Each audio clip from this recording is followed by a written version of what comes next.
Olivia, that's all you get. You owe me $700 for the dumplings. At Karen's birthday celebration, a gathering I had never been invited to before, that's what Lily told me.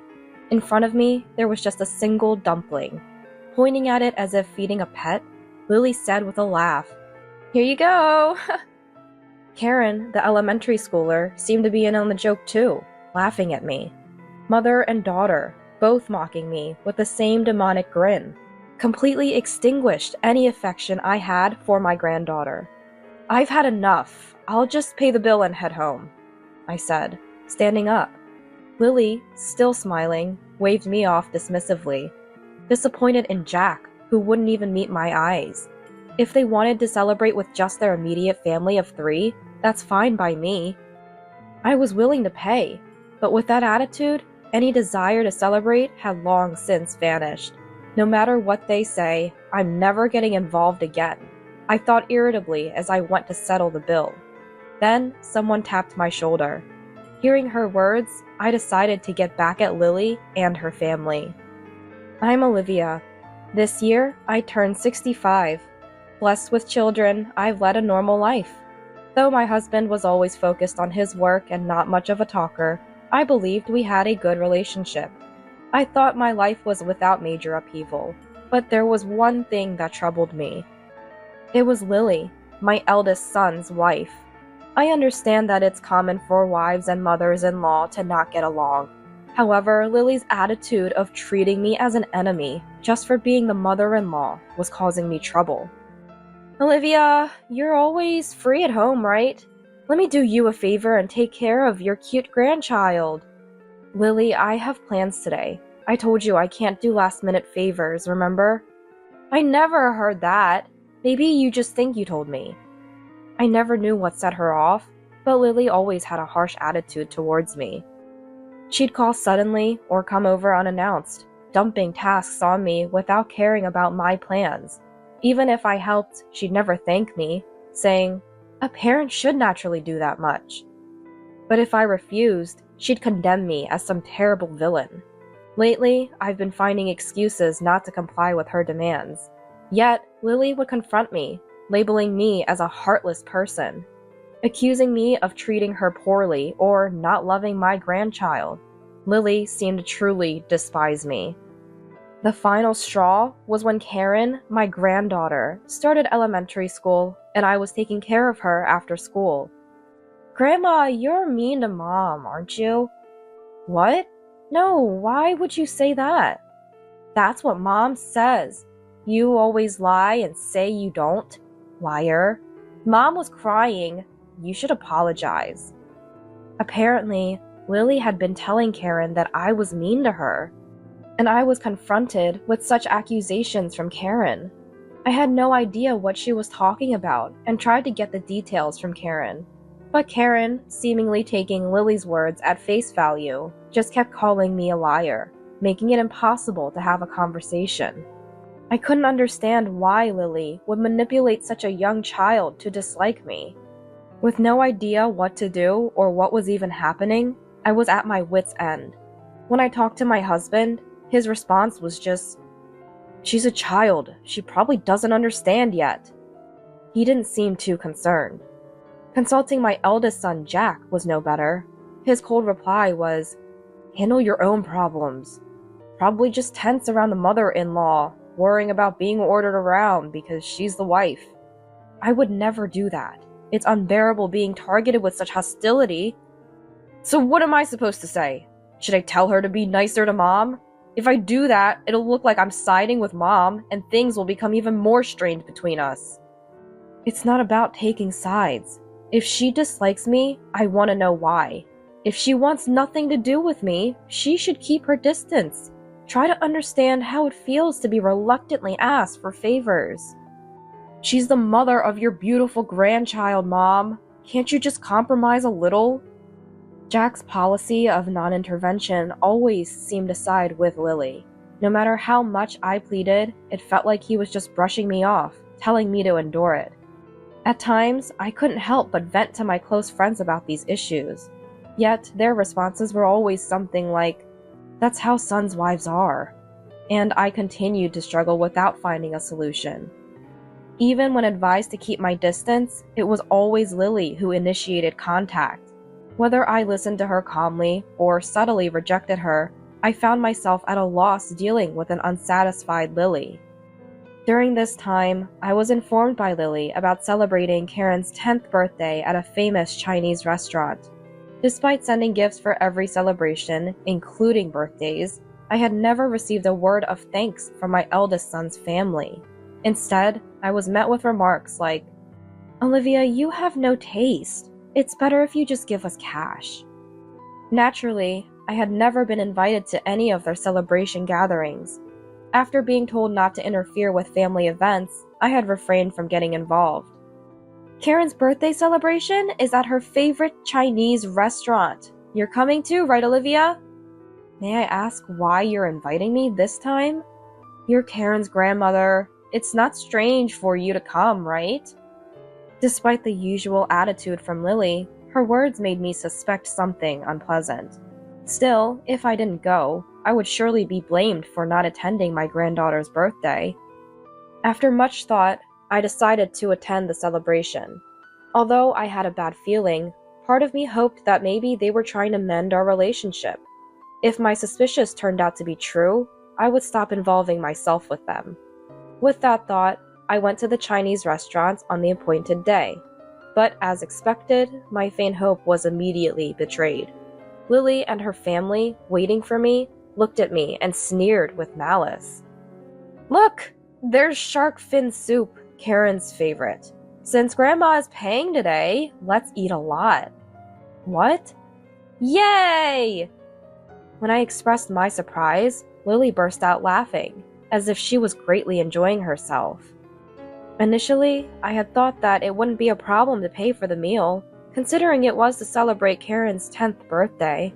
However, Lily's declaration, as if it was a given even before I offered, took me by surprise. "You're not planning to eat without paying, are you, Olivia? How brazen." "I never had such intention, but you could have at least mentioned the cost beforehand." "What? I told you in advance. Don't blame others for your forgetfulness. It's true what they say about memory loss in old age." The usual exchange of sarcasm made me realize that what I had hoped for was never going to happen. I decided to eat quickly and leave. As I was about to enjoy the delicious-looking dishes laid out before me, something happened. "Hey, what do you think you're doing?" "What do you mean? I'm just trying to eat." As I reached for one of the expensive-looking dishes, Lily slapped my hand away. Her gesture, like scolding a child for a mistake, made me sweat, wondering if I had done something rude.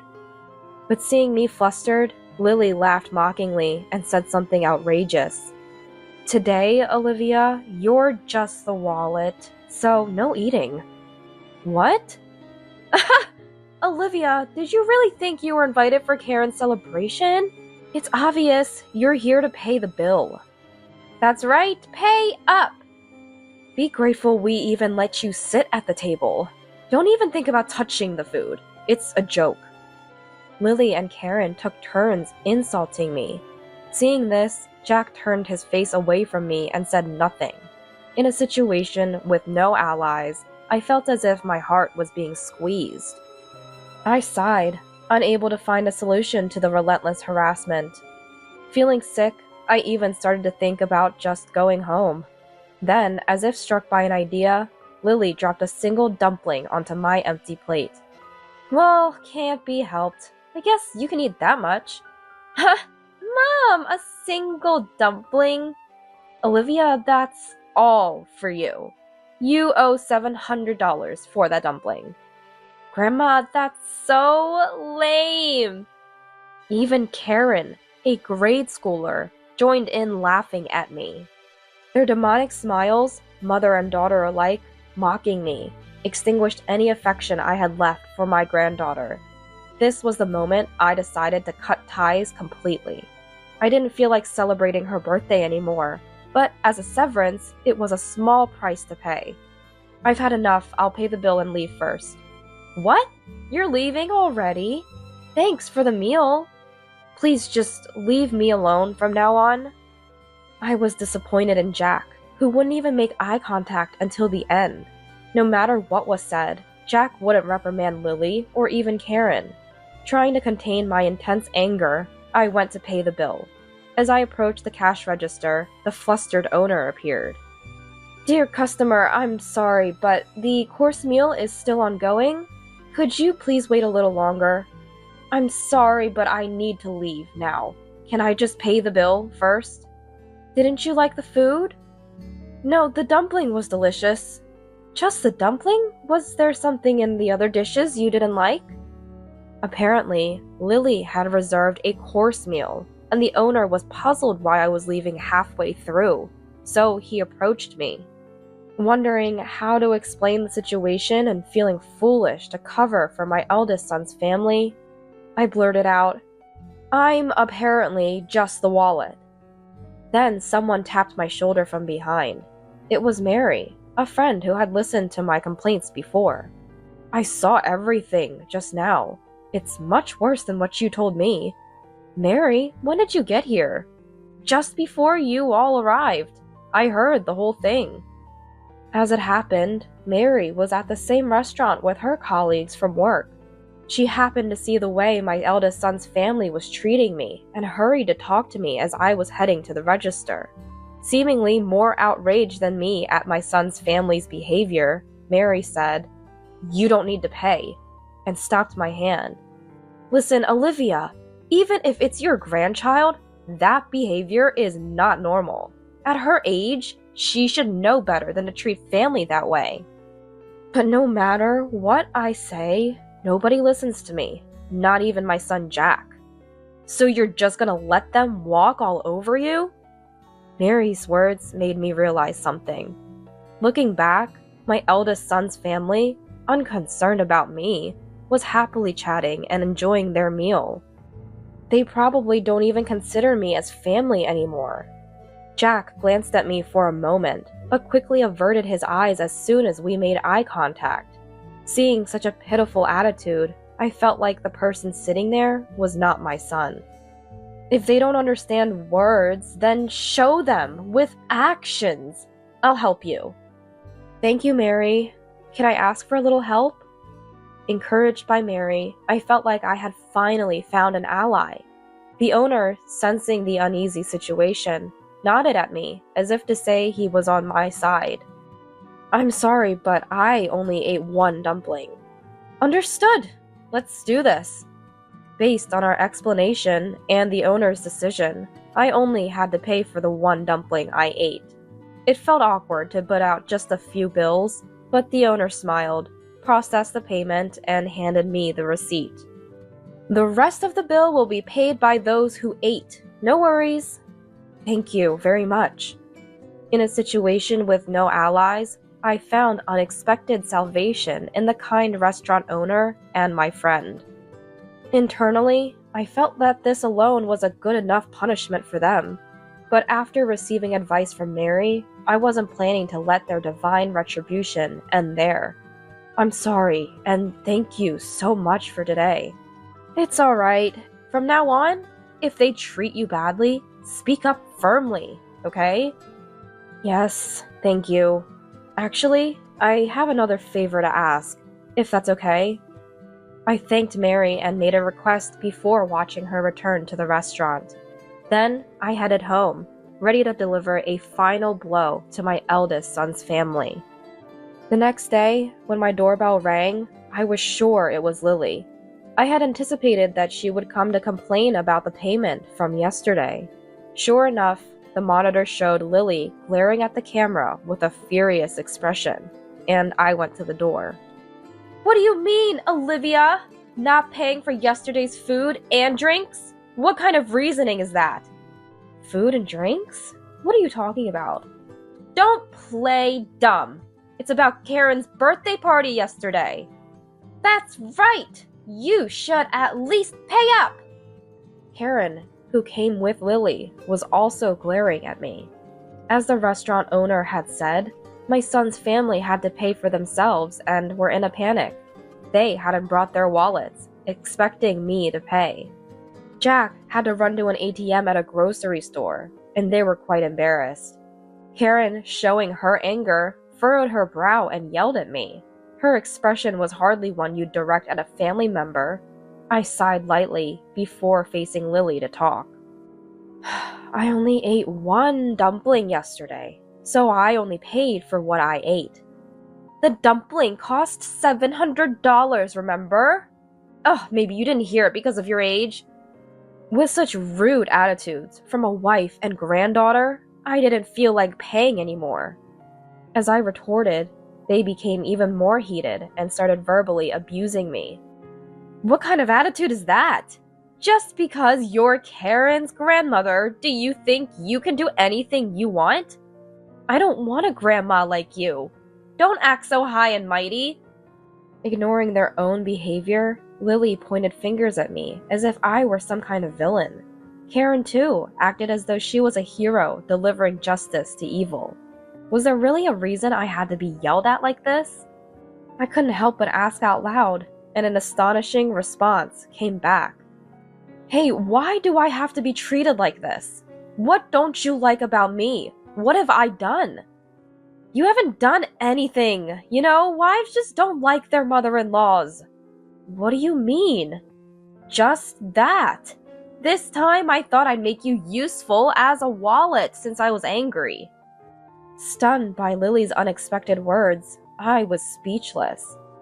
Then, before I could signal, the door to the next room opened. Mary entered the living room. The moment they saw Mary's face, the two were speechless, their mouths agape. Listening to you all this time? Is that how you treat my friend? What? Miss? Why are you here? Karen was the most flustered by Mary's sudden appearance. That's understandable. Mary still works as a language teacher in a certain classroom and is also the teacher of the language class that Karen attends. When I had spoken to Mary, the situation was so different from Karen's behavior in class that she had trouble believing me. But after yesterday's incident, Mary had become my ally and came to my house today. When Karen said she wished I was her real grandmother, I was so happy. Don't be deceived, miss. This woman made my mom cry before. My friend wouldn't do that. Besides, you just said Mom wasn't mistreated, right? What? But, Mom, Grandma was mean to you, right? Karen seemed to have believed everything Lily told her about me without hearing the details. Lily, apparently not expecting to be overheard, looked panicked. She became visibly nervous, glancing at Karen with a troubled expression. Seeing her mother's behavior, Karen's face rapidly paled. I was speechless at Lily's inability to come up with a better excuse for her actions. Miss, please listen to our side too. Just because she's your friend, it doesn't mean you should take Olivia's side. But I am listening. You just said she wasn't mistreated, didn't you? Well, I couldn't just stay silent when accused like that. Lily, always quick with words, tried to make excuses and win Mary over. But Mary was judging based on the behavior she had witnessed, not on Lily's unsubstantiated claims. With no chance of Mary siding with them, Karen, scolded by her teacher, looked like she was about to cry. Only giving one dumpling and then expecting $700 in payment? That's no way to treat family, is it? But it was my birthday, so it's only natural for Grandma to pay. That's what Mom said. Considering your attitude earlier, those kinds of words wouldn't come out unless you really looked down on someone. You usually speak to your grandmother like that, don't you? Apparently, Karen was very fond of Mary and had never shown the same behavior towards me. Shocked by her favorite teacher's words, Karen seemed deeply affected. Seeing Karen's reaction, Lily, while still glaring at me, was at a loss for words. Complaining to the teacher. How sneaky of you. It wasn't a complaint. I just happened to see what was going on. Well, I won't forgive you. Olivia, don't think you can see your granddaughter again. Fine by me. I'd like to ask the same. Don't involve me anymore. When I retorted, Lily left, pulling Karen's hand and looking resentful. As I watched them leave, I finally let out a sigh of relief. Seeing this, Mary patted my back. After all that, they won't be able to act so arrogantly anymore. Thank you, Mary. Sorry for always relying on you. It's fine, Olivia. They wouldn't listen to you, right? With that attitude, it's no wonder. Mary's cheerful demeanor saved me, and I was able to cut ties with Lily and her family. It's a shame I couldn't say anything to Jack, but I don't expect to hear anything more from Lily. Seeing the usually confident Lily taken aback cleared the frustration I had been carrying. Afterward, apparently Lily and Karen got into an argument because Lily had lied to Karen about me, leading to, "Mom made the teacher dislike me." Karen still couldn't be appeased, and Lily called me to complain. Explain the situation to Mary. Is it okay for Karen to stop going to their language class? What's there to explain? Mary saw everything for herself. What more is there to say? If you admit to harassing me, then my story won't be a lie. You could at least agree with me on that. No way. That's your responsibility. You should sincerely apologize to Karen. Lily called me several times, but since she told me to stay away, I stopped answering. Jack also called, confused about which side to take between Lily and Karen. Disgusted with his indecisive attitude, I echoed the words once said to me, "Handle your own problems." Karen continues to attend Mary's class and has become much quieter since being scolded that day. Well, she was too energetic before, so maybe this is just right for her now, as a sign of reflection. I hope so. Don't worry about it, Olivia. As a teacher, I'll keep an eye on her. Thank you. I owe you so much, Mary. Don't mention it. We're friends, after all. Mary said this nonchalantly. Please, don't worry about it. I couldn't help but feel grateful to Mary. Next time, I plan to go out with Mary and finally enjoy the Chinese meal we missed.